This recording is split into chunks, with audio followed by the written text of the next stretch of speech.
Greetings, true believers. Get ready for wall-crawling, rope-slinging action when Spider-Man faces his greatest enemy, himself. Excelsior!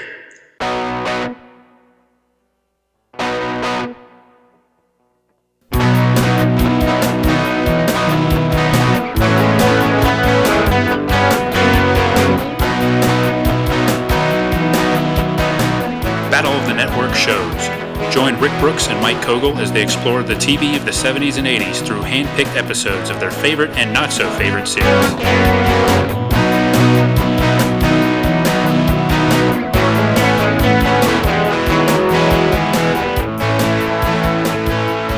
Welcome to Battle of the Network shows. I'm Mike.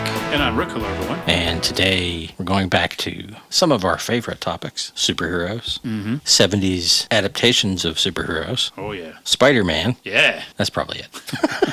Well, yeah, that probably covers it. Cheesy. Well, all of those things are implied.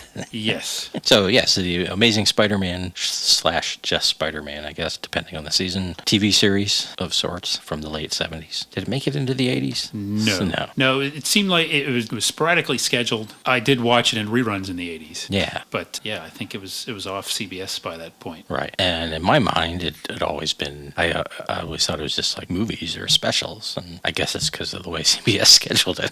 Yeah. And some of them are two-parters, and there's one. The pilot is a movie. Right. And that's how I watched it. It was movie form. Mm-hmm. They had like some kind of dialing for dollars type show on one of the local stations that we got. And I remember probably when I was maybe like 5 or 6 that they'd have like a 4:00 movie slot, I think. And I remember seeing like Spider-Man reruns in there. And I think what they were doing was they were showing the two-parters or the legit two-parters or the forced two-parters. Right. They have nothing I think that's what they were putting in that slot and showing it as a quote-unquote movie of some kind. Yeah. But it stuck with me. Just talking to my brother, telling him when we were going to do this, and we remembered the same few basic things.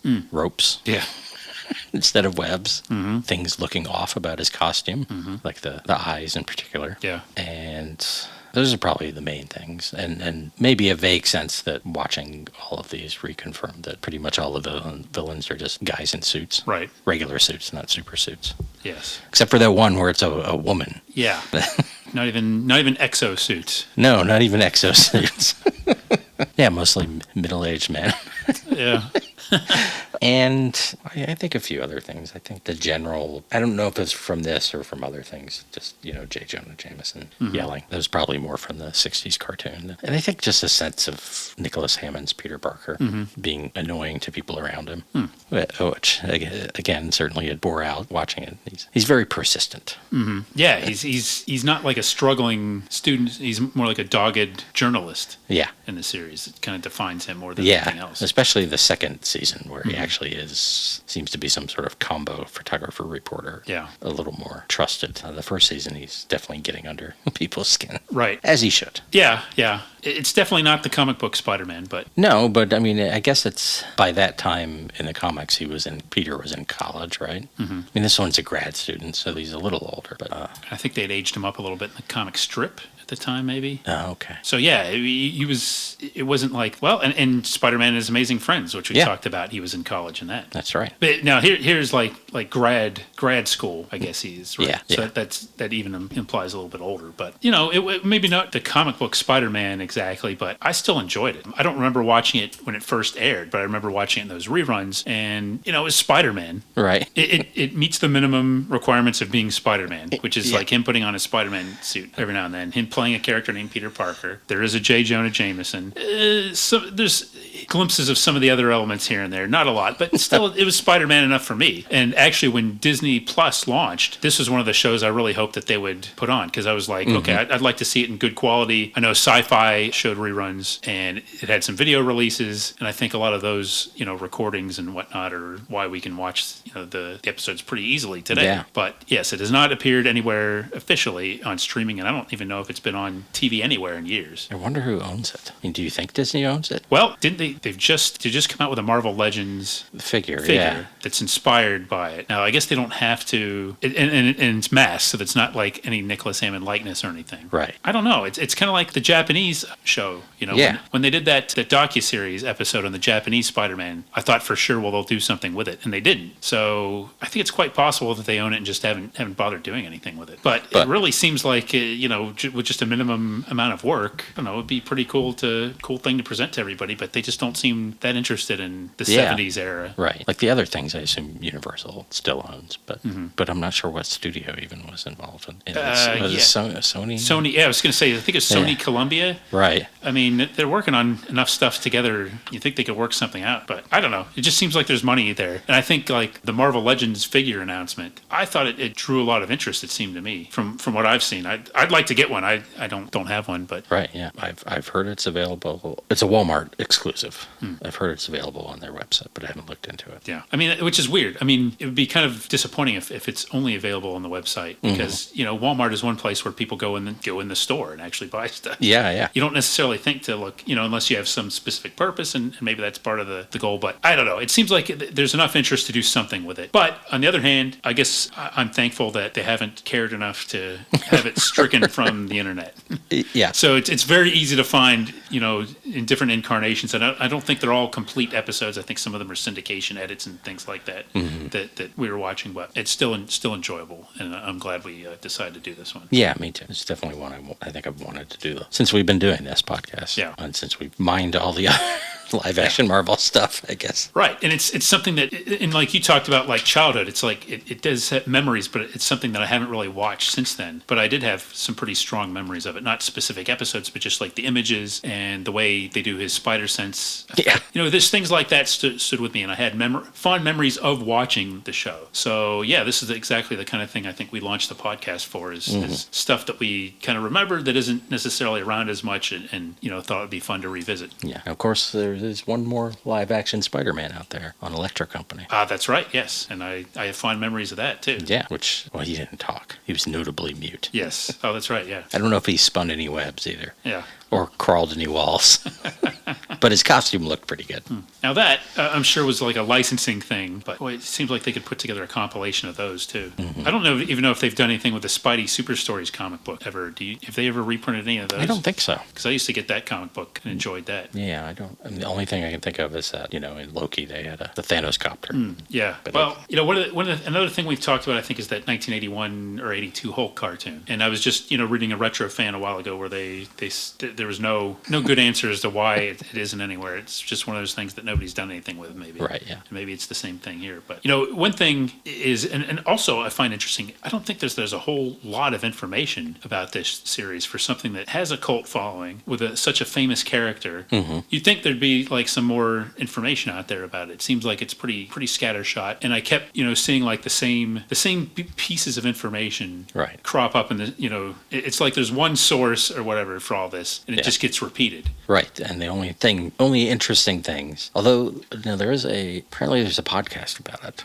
I was going to watch, there was an interview with Nicholas Hammond. Okay, yeah, I saw it was like in your feed, yeah, and I didn't get around to it. But like the only things that really cropped up were that it had good ratings, but it was expensive, and CBS didn't want to be branded the superhero network. Yeah. Which I'm a little dubious of. And that Stan Lee argued a lot with one of the producers because he wanted it to be more mature and less juvenile or something. Yeah. And yet I feel like it got more juvenile as it went along. Well, there's a few things in there that I kind of get angry and confused reading about this. Like angry that like there should be way more of this show. Confused in the sense that like, yeah, it looks like, I mean, just like there's anecdotal evidence that it did do very well. Like the pilot movie did very well. I don't have like specific numbers. I'm just kind of assuming that it did well enough. Now they can always make that excuse even when the ratings are good. Like, oh, well, it was too expensive to produce. Yeah. It's like, well, maybe that's the case. The whole thing about not wanting to be branded a superhero network, yeah, that's weird. It seems like if it was doing good enough ratings, that seems like an excuse. But to me, it's interesting. Like there's all these different factors. And the other thing that really confused me is the story that, so a new producer came in the second season, made some changes, some of which are, pretty evident, like changing the title. Yeah. That seems like a totally unnecessary change. And the theme song. Yeah. That's right. And it seems like there's some contradictory things going on because on one hand, it wasn't popular enough with young people, or it was too popular with really young people. They wanted to make, the 18 to 30, I don't know. It just doesn't make a lot of sense to me. I could see that they definitely changed the tone of the show, but I'm not sure, like I think in the Wikipedia page, it implies that, like, getting rid of Captain Barbera, like the Michael Pataki character, like that was designed to make the show appeal to a broader adult audience. It's like, what? Was Captain Barbera supposed to appeal to young viewers? Yeah. What? And then just having a different random annoyed cop every episode. Yeah. Yeah, and they added Ellen Bry, who was later on St. Elsewhere, as sort of a potential romantic interest, but they barely pushed. She was a competing photographer. Yeah. And so they had to shoehorn her into everything. Yeah. Yeah, that became a little bit like a little too Lois Laney. Yeah. Plus, they had her riding a moped all over New York City. Yes. from downtown to the JFK. Yeah. But I do like the chemistry with her and Nicholas Hammond. Yeah. I think anything that's there is there because of those two, and in spite of the fact that they don't push a lot. But I think there's something there. Yeah. And I think that would have been something they certainly could have explored had they more time. And also, I think, and this is something that, and maybe we'll get into this episode, but it's kind of refreshing. I actually like it. Is the fact that, but it's a little bizarre, is that Peter and Jonah have such a different relationship in this TV show, right? Mm-hmm. And I think especially like the second season. I don't know if it was deliberate, but it's like they're more colleagues. There's not this contentious relationship. They definitely mellow down Yeah. Jonah. Like the first season Jonah, not counting the movie, to me is pretty much what you expect from your J. Jonah Jameson. Cantankerous. He's yelling. He's got some great quotes in this episode about what sells newspapers. Yeah. Although, like in the movie, the Barbera, the Michael Pataki character, like I thought, well, why isn't this guy, no offense to TV's Larry Tate, what's that guy? What's his real name? David White. David White. Yes. But he's not he's just sort of a guy. Right. Whereas Barbera's like chomping on cigars and yelling and Yeah. Parker and all that, and that's what you want from Right. your Jameson. Yeah, and even then, to kind of go in a little sidebar with that, another thing that kind of surprised me going back and watching these is that, and I kind of like it, Spider-Man's not really an outlaw. He's kind of an annoyance sometimes to the police, but really they don't brand him as a criminal, and they usually assume that, he's helping us. Yeah, and actually, Jameson, that's one thing. He doesn't have his vendetta against him at all, as far as I can think. And even the cops, I mean, there's a little bit of like, hey, you need to work with us, come back here, but it seems like after the first couple of episodes, it's pretty much, well, you just accept that he's running around and we'll take the help. Yeah. As long as he doesn't get in our way and I kind of like that too. So yeah, I think that's good. I don't mind, obviously I want my J. Jonah to be blustery and not like Spider-Man, but that can't be the story every episode. So right, and that's a good point. And he doesn't like him he still refers to him as a costuming clown or things like that. Yeah. But he has some contempt for him, but he doesn't despise him. And especially in that second season, he seems to almost have like almost a fatherly relationship with Peter. Yeah. Like a mentor, at least, and helping him, and they're both working to each other, and like to the point where just a couple of episodes, it's like, why is Peter helping Jonas out so much? It's like. There's just something more there than just like, you sort of, you do see glimpses of them, not getting along or whatever, or Jonah being like kind of a skinflint. Mm-hmm. But by that second season, it's really more like, they're all kind of in it together. Yeah, and sometimes he's specifically getting Peter to cover things for him. Yeah. Like, I want you, speaking of is it too expensive or not, the final, it's a two-parter, right? The Hong Kong? Yeah, that's the last one. That's the one I've not seen. That. Okay. I mean, I know sometimes it can be cheaper to shoot elsewhere, but right.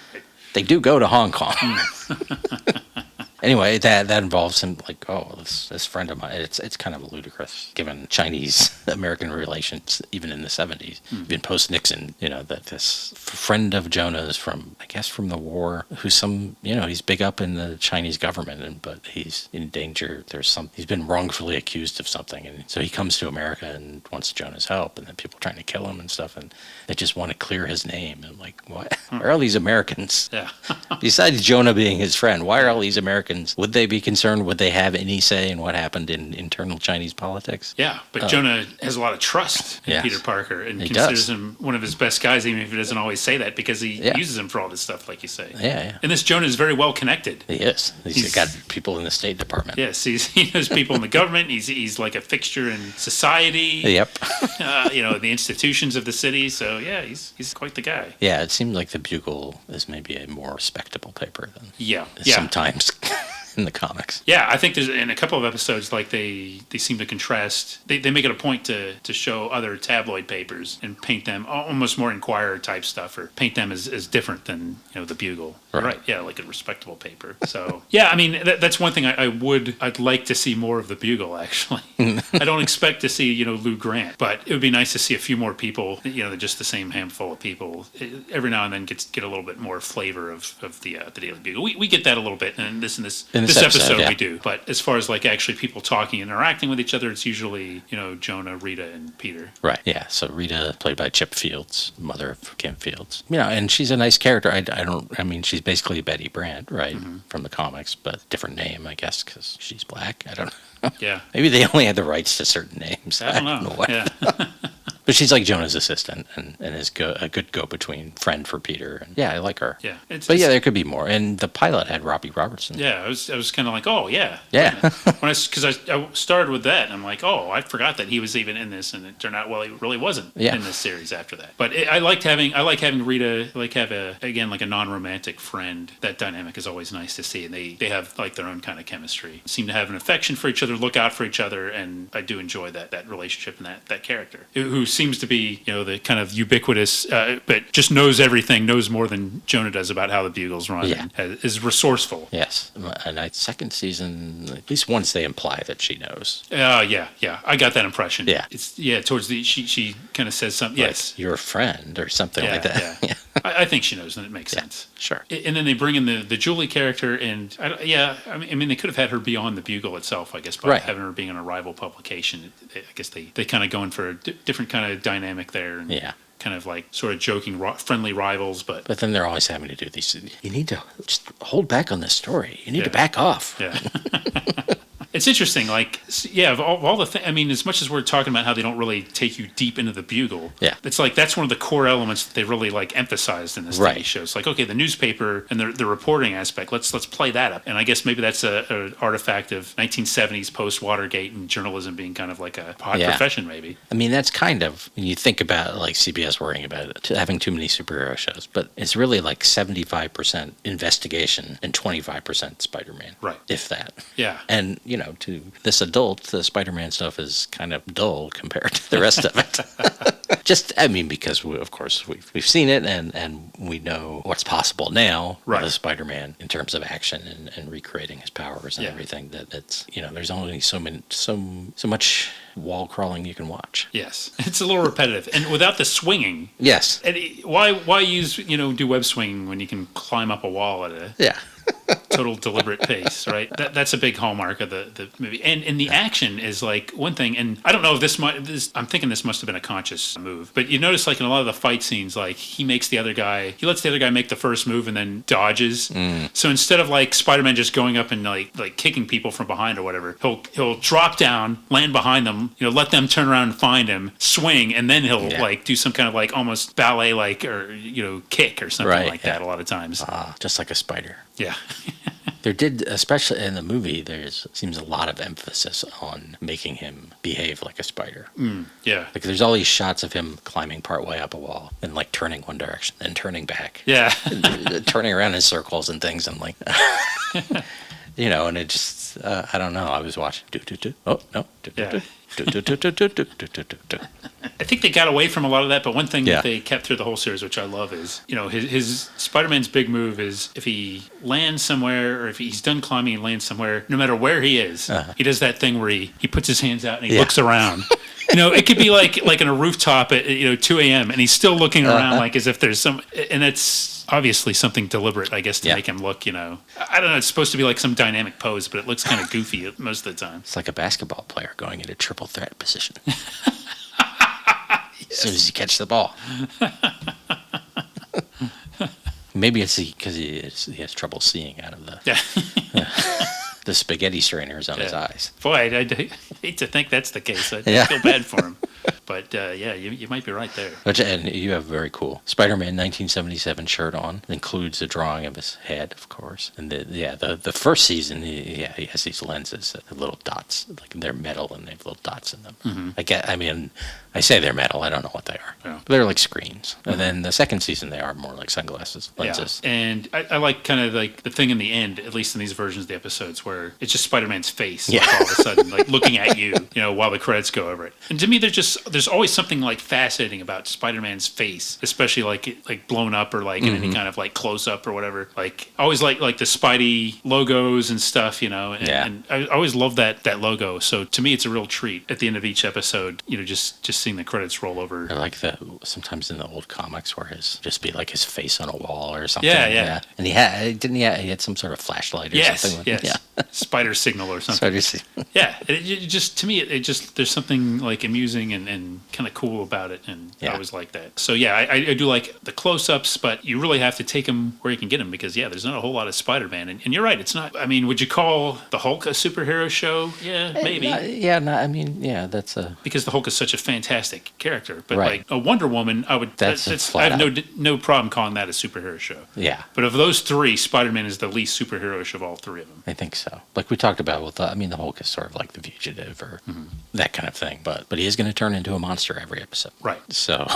And he, performs like incredible feats of strength. They're like jumping way up. Whereas Spider-Man, they do emphasize his extra strength. Mm-hmm. Yeah, I appreciate that because that's one of his powers I forget about sometimes that he has the proportionate strength of a spider. Yes, yes, but most often, like when prying something open, or getting into something, he doesn't use his strength so much for violent ends. Yes, that's true. It doesn't seem like he's punching at the proportionate strength of a spider. Right, and there's the fight scenes are usually pretty short, but there's, and this is always like a beef of mine, but it does seem like it's a little too much effort to get rid of some of these goons and crooks he fights in the series. Sometimes more than others, but usually, I guess a lot of times it's so fast that, there's a couple moves and it's done, and the guy's incapacitated, which is realistic. I guess you have to strike a balance, though. It doesn't totally give you a lot of satisfying superhero action, but if he's not fighting supervillains that can keep up with him, how are you going to have a really satisfying fight scene? That's true. It's also, not entirely satisfying to see him tying up someone's wrists with his webs. Yeah. With his, using his hands to tie them up because it's a rope and he can't just web them. That is something that they should have not shown that and just should have done shown something them tied up already and showed the aftermath. Yeah. Because that was one of the best things in the best motifs in the comic books, right? Was like after something, seeing like somebody like dangling from a lamppost in a web. Yeah. Yes, exactly. And like maybe swing back and forth, and somebody hapless in there because they can't get out. And a little note on. Yeah. Right. And the TV show does not give us that. Every once in a while, he'll shoot something that's just sort of gauzy. Yeah. And that's cool because that looks more like a web. Or he'll shoot a literal net. Mm-hmm. Yeah. Which I get a lot of enjoyment from that. So his costume also, like his web shooters are on the outside of his gloves. Mm-hmm. It looks goofy, but yeah, I can live with that. Yeah, and then his utility belt, which I believe he has in the comics too, but you never see it because it's under his costume, and I never really understood what it was there for. Extra web cartridges, but I guess. But aren't those I don't know. Did he put his camera in there sometimes? Like his miniature cameras, maybe? I think so. And like film and stuff. And of course his spider trackers. Yeah. Which they make good use of those in the show. They do, yeah. That's right. Yeah. Of course, then he's like he uses them, and then he's like as Peter in a car with some civilian. Yeah. With this giant remote that looks like a spider or something. Oh, it's just something I made. Yeah. Which it is, but and it's funny, and he put them in the shape of spiders too. Yeah. Just for his own amusement, I guess. Yeah. And also, and this is something I think that comes up in this one too, the fact that Spider-Man has a car in New York, it's a far cry from the Spider-Man of the comics who was always struggling with money issues. Right. As opposed to just every now and then complaining about salary. But he does live in a dump. Yeah. Well, I mean, but it's respect. But he's living on his own, though. Yeah. I mean, he's not living with Aunt May. No. He's got a car, which seems like, I don't know, for business reasons, it seems like he needs it. But otherwise, it seems like a little extravagant. Right. I mean, maybe it's because he's really in L.A. Like sometimes he has the car and he's like, it's from the Bugle carpool or something. Yeah. So I don't know if it's his car. Or... Yeah, and then but sometimes or maybe he says something like, I've got a car or something like that, or I've got the car or something. Or right. I mean, a couple of it sounded to me like a couple times like he was saying it was my car, so I just kind of assumed. But yeah, it's just kind of funny seeing him drive around the streets. Not even a spider buggy. Yeah. Well, I guess if you can't do swing from rooftops, right? And they do a lot of. I think they reuse some footage, here and there, and they also like doing the thing where he's on the ledge and you kind of look over and it's that dizzying shot of him walking. In the second season, he climbs the Empire State Building. Yeah, and it appears that they shot someone climbing the Empire State Building, at least part of it. And then he's on one of the places where there's a ledge, a nice wide ledge that you can walk, like a deck you can walk on. And for some reason, he's walking along the edge, balancing and looking over, and like, what are you doing, Spider-Man? I was totally going to say that. That happens more than once, I think, in the series where he walks on the ledge when he could just jump on the roof and like run across the roof. Right. It's like, okay, we got to get a visual, something visual here. But it's a tall building. Yeah. Whoa. And then why would Spider-Man? Right, exactly, yeah. And then what's the one episode where he's stunned by the wolf pack episode where he's stunned by or the psychic. He's stunned by the sonic effect. Right, yeah. And it staggers him, and he winds up like falling backwards, like backwards out a window. Like, and it just seems totally phony. Like, there's no reason for him to stagger backwards like that, except for the fact that they wanted the cool shot of him like kind of falling back out the window. Right. And it's like in an attic too. So it's a pretty small space. And the one. The haunted house. Yes, episode, yes. Yeah. He gets dazed, and he not the Wolfpack one, the Kirkwood haunting or whatever. Yeah. And he just But that's actually another interest, that Kirkwood haunting. It's sort of like that episode is one where that dabbles with the paranormal, kind of another 1970s thing that they get in that episode. They have these little things in the 70s, these 70s themes that they get into, and if the series had gone on, I have no doubt that he would have encountered like a UFO at some point. Yeah. And the episode before the one we're going to talk about has a telekinetic. That's right, yeah. And they don't... It's weird because I was watching and like, at first I was put off by that. Really? I don't know why. I'm like, wait, no, this is what I want, isn't it? It just, I had gotten so used to, realism. Yeah. And then the second season, I joked about it being the thing that finally put it over the edge for me was Peter gets arrested, put in jail for contempt of court, and he keeps escaping from jail to go do Spider-Man business. Yes. And every time he breaks out, he bends the bars as Peter. Of course, he has a window, looking out, and then he climbs out and he's in his full costume with his web shooters and everything. Like, what? Right. Yeah. That was photo finish. Yeah.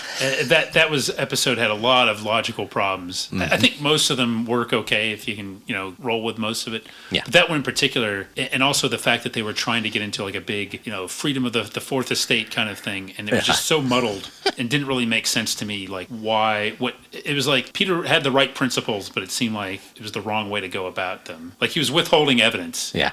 I don't know. The message was unclear, and then those police escapes or those jail escapes. That made no sense. Really made no sense.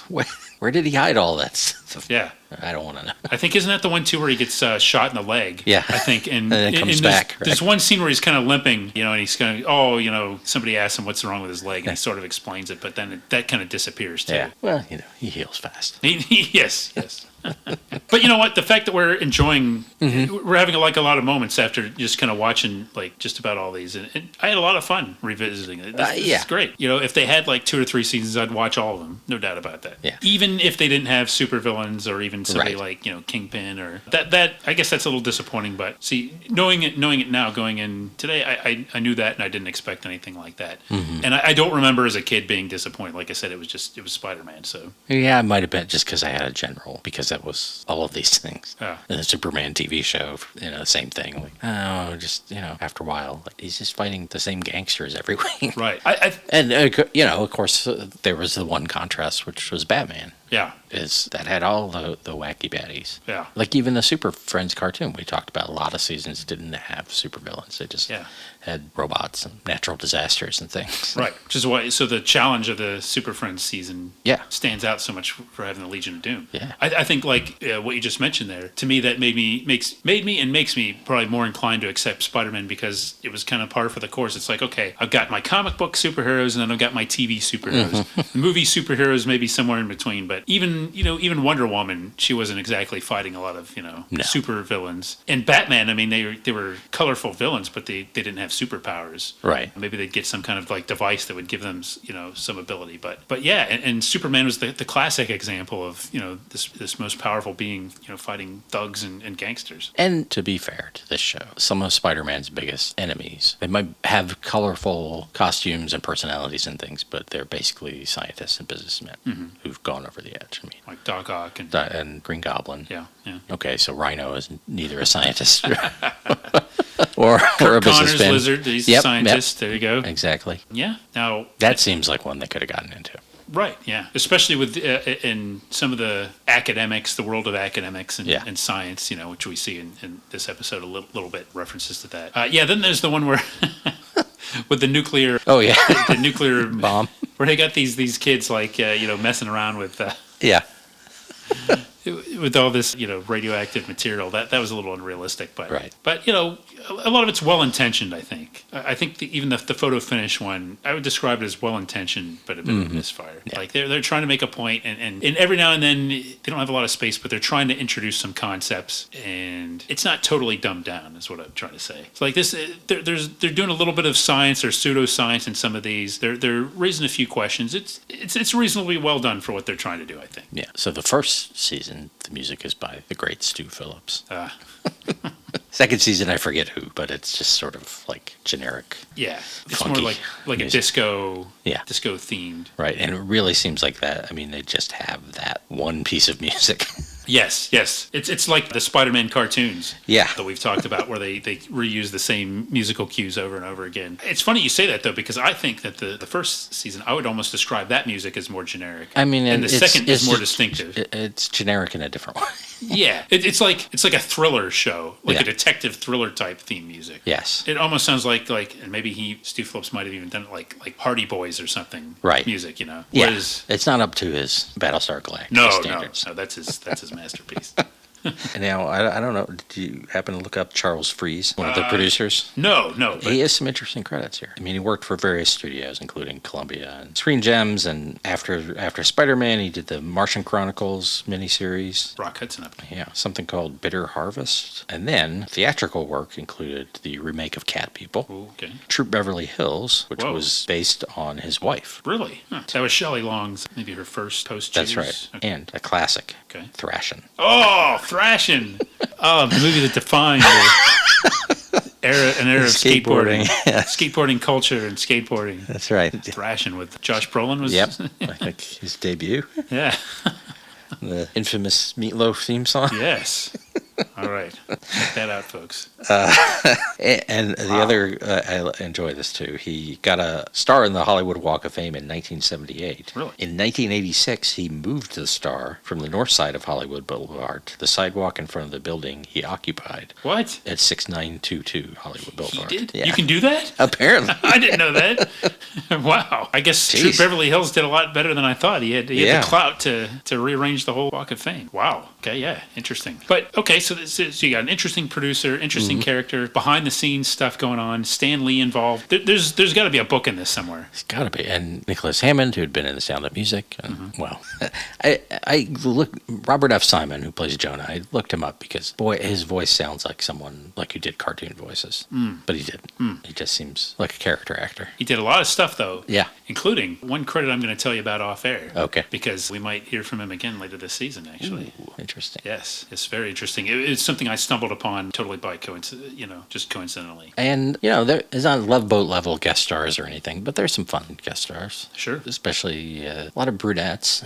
Yes, I'm putting my hands together in applause. Joanna Cameron. Yes. Maybe one of the best episodes. You talk about the chemistry. Isn't that the nuclear weapon? Well, I'm focused on Jonah Cameron Yes, now. I don't right, care yeah. about the plot. But, and she had an interesting dynamic and apparently discovered Peter's secret identity in that That's one, right, too. and more. Yes. Wait, what? I don't know. Yes, there were some implications in that. Yeah, well, that's a good example, though. That's one of the first episodes, right? It's Right, like, yeah. was this aimed at kids? Because there's a lot going on in there Yeah. in some of the threats. But anyways, yes, Jonah Cameron was a great guest star and was, very entertaining in her episode. Very young Madeline Stowe. Yes. I don't remember the actress's name, but the one in the telekinetic episode who was playing, she was from whatever made-up country they were. Oh, yes. Another brunette. Yeah. Yeah, actually, I don't think she did much else, if I recall. Uh-huh. There's somebody, I think this is the one I'm thinking of, where I was like, what else did she do? She's quite attractive and had a good presence in this, but there wasn't anything else that I recognized her from. Would you count Charles Hayde as a guest star? Yeah. He's one of those guys, like... One of the cops in season 2, right? Yeah, he shows up and you assume he's going to be a regular character, and he's talking like he knows... Yeah. Like they know each other, and like, do we miss something? But, then he doesn't stick around. Jeffrey Lewis in the photo finish. Yes. Yes, the Wolfpack has Alan Arbus and the guy from Give Me a Break. Dolph Sweet. Chief, yes. A tour de force performance by Alan Arbus. By yes, he is. He's very good in that. Yes. Yeah, you're right. Yeah, these are some good Alan stars. Alda's dad. Yeah. Robert. Yes. Yeah, Robert Alda. Yes. Yeah, he's the villain in the Joanna Cameron episodes. Mm-hmm. Yeah, some good and stuff. in the episode, we're going to do Lloyd Buckner. Yes. I don't know if I'd rate him with some of this other. He's very good, effective. Yes, he is very effective and quite a long resume for him. Yeah. Was he in something we did? He was in the Dark Room episode we did. Okay, yeah. The Dark Room. Yeah.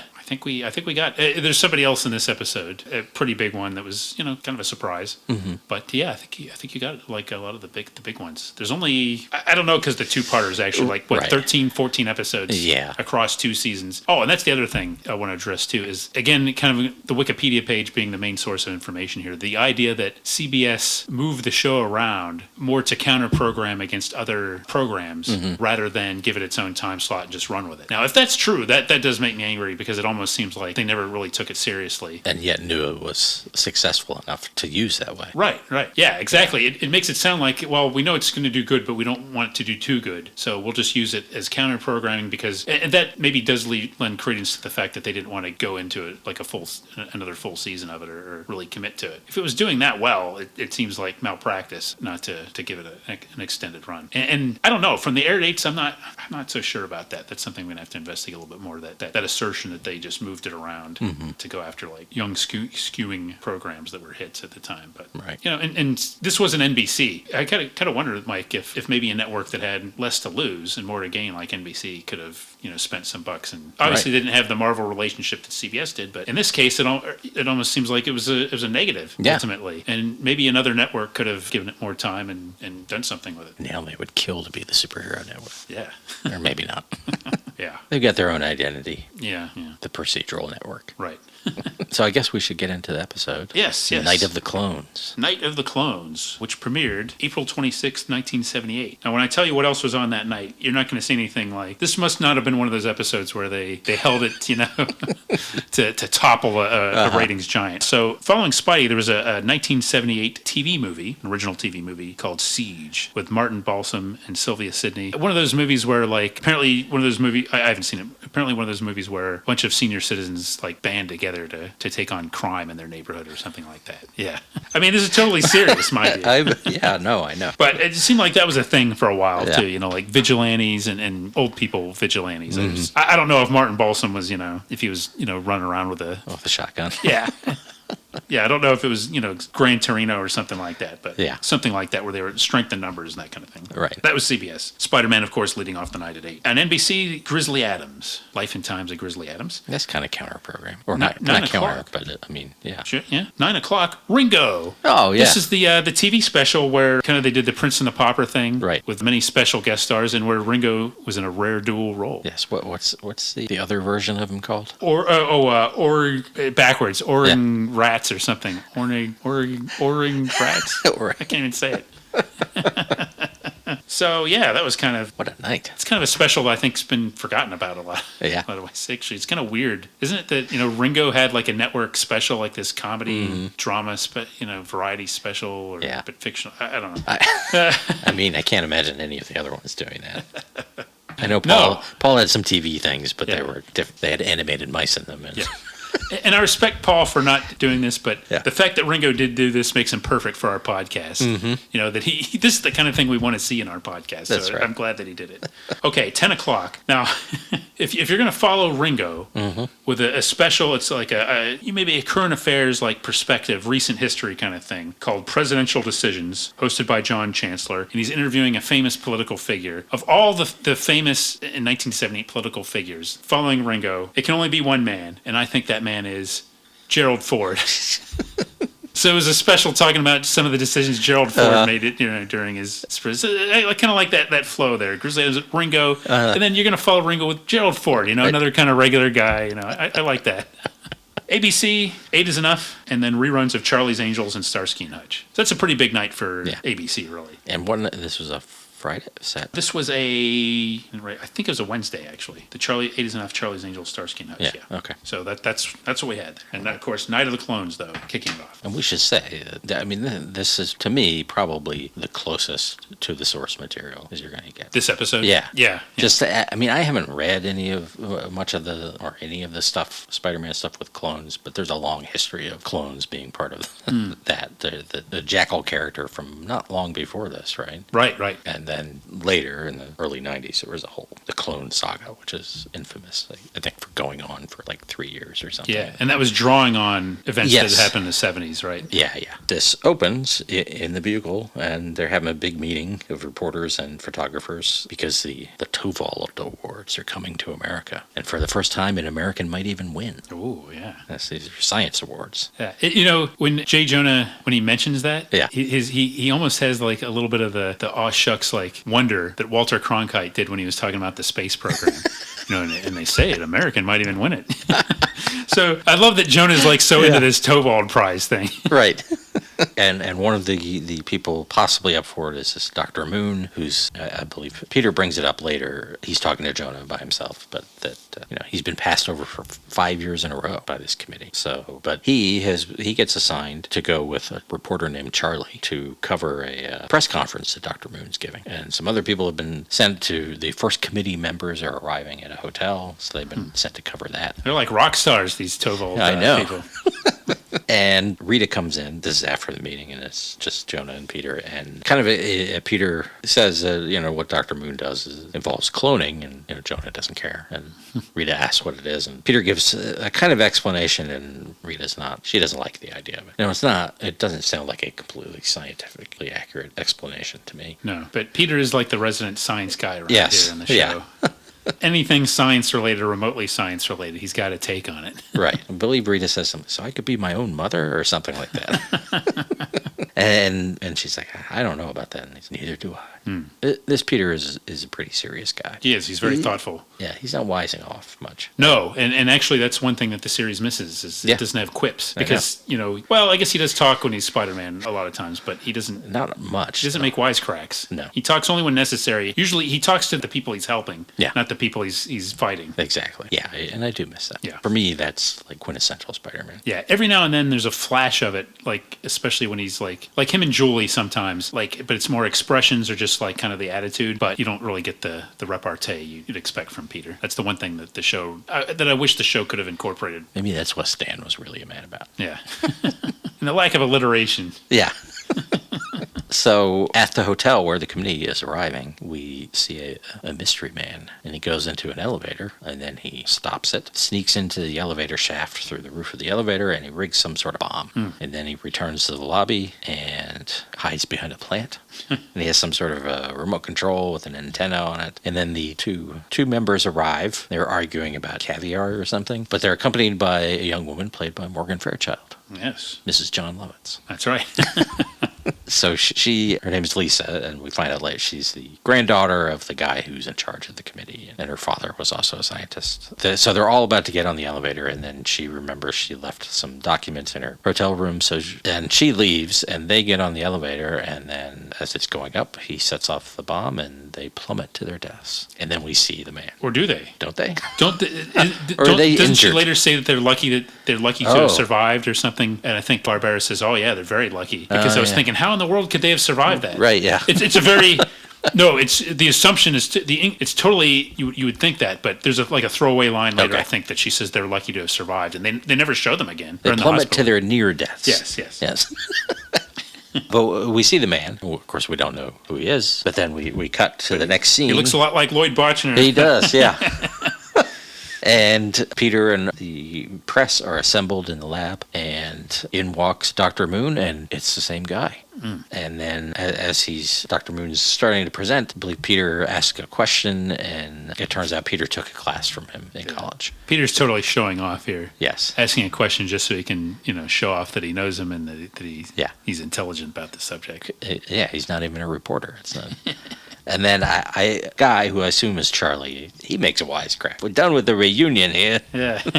He's all business. Yeah. And then there's a lot of 70s science computers and buttons and gizmos and stuff. And Dr. Moon brings out his assistant for this endeavor, a frog. And he explains that he took a blood sample from the frog earlier, and he's going to put it in this incubator. And in a few hours... it'll be an exact copy. Yes, and I do want to point out that he refers to the frog as his partner, and there's like some spacey Lorraine Newman type reporter there. She goes, "Your partner?" And she's got this look on her face like, "Oh, come on, man. Like, it's a frog. Far out. Whoa." And I watched this. I went back and watched this after I watched the other episodes, and I thought, boy, I miss Julie Masters in this scene. So he starts the process, and there's like a montage of Peter and the other reporters just staring, and the frog developing from from one cell to a tadpole to a little bit of an artsy touch here. Yes, and now that I think about it, that a little makes me think of sort of floating heads in comics. Oh yeah, good point. Yeah, but it is kind of like when he said hours. Because I don't think I had caught that the first time I watched. No, I hours. Like they're all just going to stand here for hours. I hadn't caught that. That's funny. Apparently they did, and then it turns into a frog. Yeah. Well, no wonder that Charlie was so upset about Peter wasting time. Yeah. They were going to be sitting there for hours. And there's a lot of eerie music too. Yeah. And then after Charlie brings up the Tovald Awards, which of course usually the science awards they're not based on what you've done right then. Yeah. Like the Nobel is usually things that have been going on for years. Yeah, that's right. And don't do like a book report, in front of everybody, and they'll go into a smoke-filled room and decide like in 10 minutes. Yeah, but Dr. Moon promises that he's coy about the whole being passed over, but he does promise there might be even more surprises. Ooh. So then we go to the hotel, and Captain Barbera is on the scene, and there's like an elevator inspector who says it's a 1 in a million accident. We just inspected this the other day. Seems like we're going to find a terrible job of re-inspecting it. Yeah. This elevator inspector is Vince Howard, who was in a ton of stuff. And I don't know, I guess he's not really a name actor, but he's been in a lot of stuff. He's got a huge list of credits, and I was just kind of surprised to see him in such a small role, really. Yeah. Because this is his one scene, basically, and doesn't come off real well. He did it as a favor for his buddy Charles Freeze. Okay, that makes sense. I don't know. And of course, Peter arrives. He heard it on the scanner, and as he does, his Spidey sense goes in. Now, you mentioned that earlier. There's always a specific way they shoot that, like a close up, and then they kind of, his eyes flash, colors, and there's sort of it goes negative, and that's effective. But they definitely play fast and loose with how the Spidey sense works. Oh yeah, which it happens in the comics too. But playing fast and loose. But the general idea is just almost like a feeling of like imminent danger. So he can reflexively respond to things. But they treat it more like a psychic phenomenon. Yes. Which might be why he so easily believes some of these paranormal things. Maybe, yeah. And in this episode, he's having like psychic flashbacks. Right. Like usually they're kind of more like it's about something that's about to happen. Yes, good point. But he sees some elements of the bombing. And then he calls out to Barbera, and Barbera is annoyed with him and like rips the film out of his camera. That's why he took pictures, and he's like, no photographs. Yeah. What are you even doing here? So Peter leaves, and he starts walking upstairs, and then he decides to investigate as Spider-Man. So he climbs like up the elevator shaft, right? Or does he somehow get on the building first? Yes, but he like kind of goes. He does one of those things where like goes backwards and just kind of like flips. This is really an episode where like the lack of web swing does hurt the show. Oh, that's right. When they start chasing him, he flips out of the building. Yeah. Climbs down. So he's gone into the elevator and he finds the bomb in there, though, like hanging from the cables. And then Barbera is like looking out through the elevator car. So it seems, again, he's like, hey, get out of there. And then they're chasing him and he climbs down the building, runs away. Right. And then I don't even think they show that. Does he call in a tip or something? I thought they had that. But anyway, the next day, we go to the Bugle, and Rita's outside Jameson's office. Rita's teasing Peter because Jameson's mad at him. And then you hear from his side, Parker! Yeah. And he's looking at the pictures, and all the pictures are frogs, which was Peter's assignment. Sure. But as Jonah says, frogs are page 2 news. Elevator crashes are page 1. I mean, it's a pretty big new development. Yeah. Really. Dr. Moon pulled this off, but not good enough for John. No.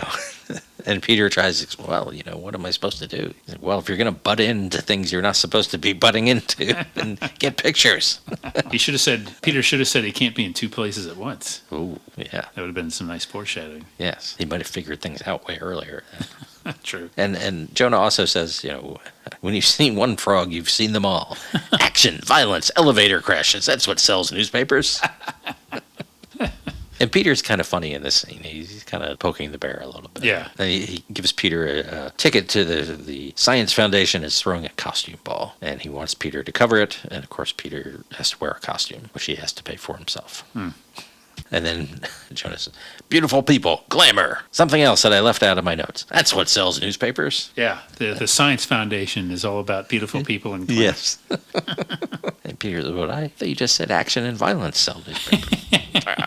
Then we go to Dr. Moon's lab, and he's reading the newspaper about the elevator incident. And then he goes into his office, and there's someone lying on a bed in there, and he accuses him of doing this. And we discover it's a clone. Ooh, yes. There are 2 Lloyd Buckners in the room. And clearly, as he says, the real Dr. Moon says, if something went wrong here, we're like Jekyll and Hyde. Yeah. And the clone is very smug about, well, it's things you were feeling and thinking. I just took care of them. And then the real Dr. Moon is going to sedate the clone, and they struggle, and the clone wins and sedates him and promises to finish the job. Yeah, real Dr. Moon is very careless here because he picks up like a hypodermic needle and starts walking and gives I'm going to take care of you. Yeah. Sort of advances towards him and gives, evil Dr. Moon plenty of time to fight back. Yeah. Should have been a little bit more crafty about that, Dr. Moon. Dr. Moon, I mean, he's clearly an intelligent man, but he makes a lot of poor decisions. He does. Cloning himself being the biggest one. Yeah, that's a big one. Yeah. I guess he's probably thrown off interacting with himself like this. Yeah. He does seem quite distressed, and the fact, and he realizes that something's, the emotional component of it, the Jekyll and Hyde thing, I guess, has gotten to him a little bit, we could say. Yeah. Meanwhile, Peter can't find a costume. He's been calling all the costume shops. It's the hottest ticket in town, this masquerade ball. And take a side moment here to acknowledge the fact that Peter Parker, because he is a grad student and struggling photographer, has a pretty terrible wardrobe. It's consistent. Yeah. It gets better in season 2, but he's usually wearing this like a tan sport coat with patches on the elbows, and just a lot of tan. Yeah, that's kind of his uniform. You're right. But Rita says, "Too bad you don't have a nice girl to make a costume for you." Peter has a eureka moment. That's it. And she's like, "You got a girl?" He's like, well, sort of. And we get to see Aunt May, a rare Aunt May appearance. Yeah. Who in this iteration lives in a Victorian house by herself, but she's very excited to get a chance to make a costume for Peter. Yeah, she's delighted. She's not, she's not frail. No. She seems rather capable, willing to help. It's all good, and they have a good relationship. And she is played by Irene Tedrow, who we saw on Dennis the Menace. The live-action Dennis the Menace is Mr. Wilson's kind of nemesis. Wow. So, yeah. Oh, she's much more playing a much kindlier character here, yes. That is acting. Yeah. And then we see evil Dr. Moon reading the paper, and he figures out his next target will be Carl Benson, Lisa's grandfather, the head of the committee. So he goes to the hotel, and he calls on the hotel line, and Dr. Benson is out, and then Peter runs into him, and of course he hasn't met Peter, technically, and so he fakes his way through this pretty well. Like, oh, yes, Parker, the reporter. And Peter takes it in stride, because he just thinks, he forgot already. Unfortunately, Peter's too busy fawning over him to really worry about that. And they part ways, and then Peter's Spidey sense goes off again, and he sees the image of the clone holding the remote from the day before. So it turns out Peter has an appointment already with Morgan Fairchild, Lisa, and they're talking about Dr. Moon. He also lies about why he's there. He says he is independently investigating, but he says he's working with a private investigator to follow up on the elevator accident. And we get some information. Dr. Moon used to work with the Bensons in Sweden, and something about his work caused an issue. And then when Peter brings up the elevator accident, she suggests that politics, people in the country of the committee members had reason to kill them. And he's like, well, why wait till they come to America when you could just do it at home? Which, fair point, but sometimes it's better to make it look like an accident somewhere else. I could argue with that. Yeah. That's all I'm saying. And he suggests the whole committee is a target, and she doesn't believe that. Brushes it off. And then he leaves, and Dr. Moon has called, and as Peter leaves, he has a Spidey sense flash again of something. But Dr. Moon wants to meet Lisa, and gives her an address on the phone, and says to go out without her security. It's about her grandfather's safety. Yeah. So, of course, you don't want the security. That's right. Go out the freight elevator to a dark alley. Yeah, don't be followed. Yeah. Don't bring anybody with you. And she gets a taxi, and somehow Spider-Man manages to follow her along rooftops. Webb's easy, but he's just jogging across rooftops. He is. Nevertheless, I'm making fun, but I'm okay with that because at least he's doing some Spider-Man kind of thing. Yeah. He looks kind of shifty lurking around at night, though, I got to say, Yeah. like on rooftops like this. Right, yeah. Something about swinging around on a web is a little bit more innocent than... he looks more like a shady character. So she goes to this building, and she goes, takes the elevator up, and Spidey climbs the building, and she's talking to Dr. Moon. I don't know if he's actually drawn the gun yet or what, but Spider-Man crashes through the window. Clone Moon, Evil Moon, turns around and shoots and hits Spider-Man in the wrist, and then Spidey kicks the gun away and then punches him, and Lisa runs downstairs, and Spider-Man chases her. Dr. Moon gets up and picks up his gun and starts following Spider-Man's blood. And Spider-Man finds Lisa, and it turns out they're in a bank vault. And evil Dr. Moon locks them in there. Yeah, no good. And then he takes a blood sample from the floor. And Spidey explains that this was a bank, but the whole building's been closed because it's going to be torn down. And So they're doomed. they're doomed. Not really. He breaks them out pretty quickly with his super strength, which was good. I mean, the weirder part is that she refuses to, A, believe that Dr. Moon was trying to kill them, and B, to go to the police. Yeah, the first time I can understand, but... Once you get locked in a vault. Yeah, I think she's had enough proof now. Yeah. That something's going on. She's got, I guess she's from Sweden. She doesn't know about Spider-Man. I don't know. Maybe you were the one causing trouble, trying to get me. I don't know why you got me locked in a vault with you, but... So Peter goes to Barbara, and who's like, well, some of the story checks out, but she still won't talk. And, where did you get this information? And Spider-Man, of course. Oh, Spider-Man. While the real Dr. Moon sleeps away, Dr. Moon 2, evil Dr. Moon, clones Spider-Man. Or he's working on it. Yes, he's starting the process. That's right. And at the hotel, Peter has a brief meeting with Lisa and her grandfather, and even he's like, no, I don't think he would try to be killing us. And then Peter gives a new theory. He thinks Dr. Moon cloned himself. And they, like, how else could he be in two places at once? Yeah. Grandfather says, well, you must ask him. Peter's like, fine. It's not a bad idea. I will. So he goes and knocks on the lab door, and clone doctor comes out, and of course he's annoyed by all of Peter's questions, and Peter's sort of threatening in a way. Yeah, well, he's busy. He's doing work. Yeah. He's doing experiments. That's right. Doesn't have time for Peter's questions. Yeah. And speaking of the work, we get another cloning montage. It's pretty wild. Yeah, some interesting shots in this one. Yeah. I mean, there's like fetuses developing into babies. Yeah. There's just some random kids. All in this incubator, I guess. Yes, quite a wondrous process this is. Yeah. And then, it finishes, and evil Dr. Moon opens it, and now we'll see who Spider-Man really is. And then it's Peter, of course, like Parker. Yeah. Oh, I don't think he says delicious, but that's sort of oh, yes. He does say, Peter Parker goes to the head of the list. Ah, yes. That was nice. So then in the office, he's putting on a new Peter is putting on one of Dr. Moon's suits, which don't really fit him. And immediately it's clear he's just as bad as the clone. Dr. Moon. And, I think Nicholas Hammond does a good job of playing that. Yes, he's snide. He's, clearly an unpleasant person. Yeah. And they are we're both the same. They're delighting in there. Oh, yeah. They're evil together. Yeah. But the first thing he wants to do is get breakfast. He's always hungry. Because part of this cloning process, you get all the memories of the person you've been cloned from. Right. It's very odd sensation. And after they leave, Spidey breaks in and he finds this sedated Dr. Moon. And then he goes in the lab and touches the incubator and sees that it's hot. In Peter's apartment, they didn't break in because evil Peter knows he can just get the spare key from the super. But so he's getting some clothes and he steals a spare Spider-Man costume and web shooter. Unfortunately, there's no utility belt. And evil Dr. Moon has been going through Peter's appointment book and learned about the costume ball and says, well, I think we can get you one of those. So then Aunt May at her house is giving Peter a swashbuckler costume that belonged to his Uncle Max, who I assume is Uncle Ben. Yeah, that's kind of a weird substitution. Yeah. Maybe unless it was an Uncle Max. We don't know. Yeah. I wonder if it's like Ben, Betty Brant, and Human Torch are all in this weird 1970s Marvel limbo where they couldn't be used in the projects that we actually saw because they were being saved for some other mythical thing that we never did see. That's right. Somebody was working on a Betty Brant sitcom. Yeah. And, she's like, do you want to try it on? But he doesn't have time. Of course, he's in a rush. So he goes home and tries it on. And there's a sword, too. And he starts, swashbuckling it. And his pants split. Yeah. Like, May, what have you done to me? Yeah, that's kind of funny.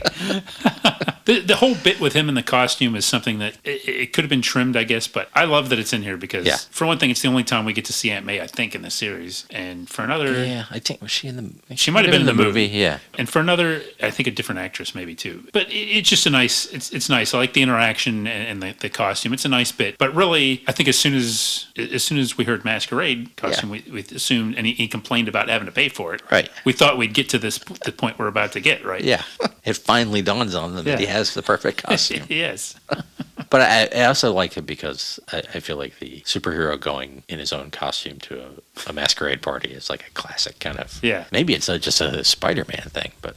I mean, it definitely happened on an episode of Amazing Friends where they went and that's right. We're all dressed up as different superheroes. Yeah. and him splitting his pants is a touch of humor that you don't get a lot of Peter humor. This is kind of the stuff that would happen to Peter all the time in the comic books. Yes. A whole issue. Yeah. I split my pants. What am I going to do about it? Right. I can't afford to buy new pants. Yeah. He'd have to just walk around hiding his backside the whole time. Right. Oh no. Yeah. Someone will see my Spider-Man pants through my split pants. And just then, Doc Ock strikes. Wouldn't you know it? It's always the case. So he goes to the costume ball, and I'm pretty sure the music playing is just a different arrangement of the theme song. Oh, maybe. I think you might be right. Which is always a favorite of mine. Yeah, when they do that. Yeah. Yes. And Rita's there and, recognizes him because he has his camera with him. Mm-hmm. But there are, she points out, there are a lot of Spider-Man around. Yeah, popular costume. Yeah. At least one of them is a little, he's not fat, but he's a little portly. A little portly, yeah. Then he talks to Lisa, but talks to her as Spider-Man. Like, he's not Peter in the costume, he's Spider-Man, because he brings up the vault and everything. Right. And she's still, doesn't want anything to do with him. No. So then he goes in the bathroom, he's got his mask down, and then clone Spider-Man comes in behind him with a gun. Yeah. And says something. That's right, it's you with a gun. Yeah, that's great. So they go up to the roof, where the clone Dr. Moon, and then they have a fight. Now, real Spider-Man has a utility belt, and clone Spider-Man doesn't. That should be the way to tell them apart. But at some point, neither of them has a utility belt. Yeah. Which causes me a little confusion. But there's not a thing where someone, the clone grabs it and it falls off or anything. Yeah, there's no... It's just a continuity. You're right, yeah. But... it's not a long fight, and then... Or they just realized that they wanted the ambiguity of us not knowing who it was, and they just we'll just do it without the utility belt. But the clone uses a web to create, a zip line. Yeah, which is actually what we've been talking about, an actual web swing moment for a change, right? And it's connected to, I don't know if it's an antenna or some post, but as he's sliding across, the thing breaks. and he slams into like this high voltage thing on another rooftop and gets completely vaporized. Yeah. This whole sequence makes no sense. And then Spider-Man goes up to Dr. Moon, who assumes he's the clone, and he's like, wrong. And then Dr. Moon has a seizure, and he starts aging. The acceleration process is just as fast as it was when he was born. Yeah. And he at least he confesses that he did everything, and regular Dr. Moon is not at fault. Yeah, he's like, let everybody know. Let the committee know. And then he dies. Yeah. Some of the makeup is effective, and some of it is very Yeah. off-putting. Right.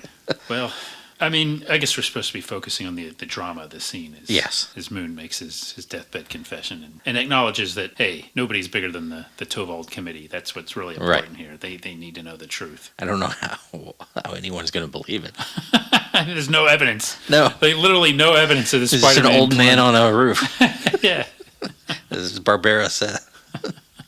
So, yeah, at the party, Barbera walks up to a Spider-Man and confronts him. He's like, Peter Parker called and said, or you said you'd explain everything. Yeah. And all we got is an old man on a roof. And it turns out it's Jameson, Spider-Man costume. It's a nice touch. That was a good gag, too. Yeah. Another nice one, yeah. And then Peter gets a photo of them together, and Jameson's all put out by that. Yeah. He's like, you said that's what sold newspapers. Action and violence. You know, one hallmark of the, and this is actually like, well, things wrap up very quickly in this show. Yeah. And I don't know, there's at least one or two episodes where I think maybe there's a scene missing or something, like a tag at the very end or something. Because a lot of times there's not quite as much closure as you want, but they pretty much dismiss it and you just assume that cops took everything away. But that's kind of how these episodes end. They end pretty quickly. This one ended very quickly with that Spider-Man clone, like you said, getting vaporized. And I think like the real Spider-Man just sort of looks for a minute like in that direction, like what the heck just happened? Yeah. Which is kind of funny too. Just that shot of him looking at it's like, whoa. Right. You can't see his face or anything, but that's got to be what he's thinking, you know. But yeah, that's it. And I mean, it was really surprising too, because I guess for some reason I thought it was going to be a two-parter. I think maybe because at least it was one of those combined ones. Yes. Or the way the titles played out, and it was combined with one that has nothing to do with anything Exactly, that happened yeah. in that. But because I mean, it probably should have been a two-parter. Pretty juicy to have an evil Spider-Man running around. Yeah, that really added a lot of pizzazz to it, and Yeah. the evil Spider-Man character was interesting. They could have done a lot with that. They could have had Spider-Man be a fugitive or be accused of doing all kinds of things. Yeah, I mean that's classic Spider-Man stuff. Yeah, People wearing his costume and robbing banks, Chameleon pretending to be him. I agree. Yeah, they could have done a lot more with this particular premise, and really only like not even half the episode had the clone Spider-Man in it. So It was entertaining how much contempt he had for himself. yeah. Like, why would he live in a place like this? Yeah, that must have been a fun one for Nicholas Hammond. Yeah, I'm sure. Yeah, so what do you think about Nicholas Hammond? We both like him in this role. I think so, yeah. I mean, I do find because Peter is annoying people, I occasionally get annoyed. I'm just like, just settle down, man. He's so intense about it all. But Mr. Jameson, I don't care. Yeah, I think he's pretty good, though. Yeah, I do like him. And long after any memories of any individual episodes faded, in my mind, I did have that image of Nicholas Hammond as Peter Parker. And it works as this particular Peter. I like it. And it helps that he's playing a little bit older one, which I kind of like that version, too. So I'm glad they went with that. So, yeah, I enjoy him. And this is a good episode, getting him to play, again, a rare dual role. Yes. It's so rare that there's two rare dual roles in this episode, really. That's right. Wow. 3 if you count the frog. Yeah. That might have been a stunt frog. Could be, yeah. I enjoyed this episode. I would say it's one of the best episodes. The Wolfpack one is pretty good. Yeah. And again, I think because it's closer to the roots, that helps it for me. Yeah. A little more than just like a bad businessman. I mean, Alan Arbus is a bad businessman in that Wolfpack one, but there is the psycho drug. Yeah. Yeah, I think this is definitely my favorite of the first season episodes, which isn't a whole lot, and maybe my favorite episode overall. It's like I like the story elements like we talked about. There's some other episodes that maybe have like a few like more exciting scenes, and I kind of like the guest stars and other ones, but overall this is a good package. Yeah. I don't know if I have much else. I think we said a lot at the beginning. So. We did, yeah. It's an enjoyable show. I recommend revisiting it, and maybe someday it'll get an actual legitimate release with some cleaned up episodes and some extras would be nice. Sure. But in the meantime, yeah, I'd love to read more about the behind the scenes stuff and what was going on in CBS's minds when they torpedoed this series. They just had Dukes of Hazzard fever, maybe. Or is that before Dukes of Hazzard? I guess it would have been right about this. Right about the same time. Yeah. I mean, well, that's the thing. They were doing well enough. I guess they didn't. I guess they could afford to toss away a show that did well. If it wasn't exactly on their terms, they could say hasta la vista and go with something else. Yeah. So we don't get very much. It's like 1/2 season's worth of episodes total. Right. And yeah, a couple of those are 2-parters, but it's good stuff. And I think is this it for Marvel in the 70s for us, Mike? I think this covers it. Yeah, except for the Electro Company. Yeah. I'm not really counting that. Yeah. Live action. Yeah. They're still cartoons. Right. Yeah, I think we've covered it. Well, we'll have to go on to something else. John Sable in the independent comics in the 80s. It does seem like there's plenty out there. Just when you think we might have exhausted the possibilities, something else comes up. That's right. But yeah, it took us a while to get to this one, but I'm glad we've done it, and I enjoy it. And I'm going to watch that last episode. That's the only one I haven't seen, that last 2-parter. The Chinese Web or something like that, I think so. Yeah, the ice cream man's here. Well, everybody's happy. Ice cream and Spider-Man are 2 things that make kids happy all over the world. When Spider-Man's swinging through the streets and kids are running down the streets of New York, it's Spider-Man. Yeah. They probably did do that in the comics. Yeah, an enterprising ice cream truck driver would know to go towards that area. Yeah, because there'll be a lot of kids. Exactly. Just don't get run over by the rhino. No. Smashed by a Doc Ock arm, pumpkin bombed. Yeah, but you're right. There should be like a character who's like not a superhero or anything, just a regular old ice cream man in Marvel Comics. Yeah, who goes around looking for opportunities. Yeah, maybe not like during the middle of an actual attack or something. Right. Yeah. After things die down, or if a superhero is just like standing around. Yeah. Just hanging out. Hey, Spidey. I guess Spider-Man didn't do that so much. Fantastic Four, maybe they would. Oh, they would sure, yeah. But yeah, Spidey, he'd be like, up top, hanging upside down or whatever, reading a paper. Or you stay over there, Human Torch. Yeah, that's right. Kill a couple $100 worth of inventory just by getting too close. Okay, I'm gonna pitch. Send that to the slush pile. Yes, please do. Okay. Any other thoughts on Spider-Man? I don't think so. All right. Let us know your Spider-Man thoughts. Mailbag at battleofthenetworkshows.com and our Facebook group. Comments on our website. It'd be cool. All are welcome. Yes. Yeah. Thank you. This episode brought to you by the Tobal Awards, the Baddies of Science. This episode also brought to you by the Daily Bugle. Page 1 news on every page. This episode also brought to you by Right Guard, now with the proportionate odor-fighting strength of a spider.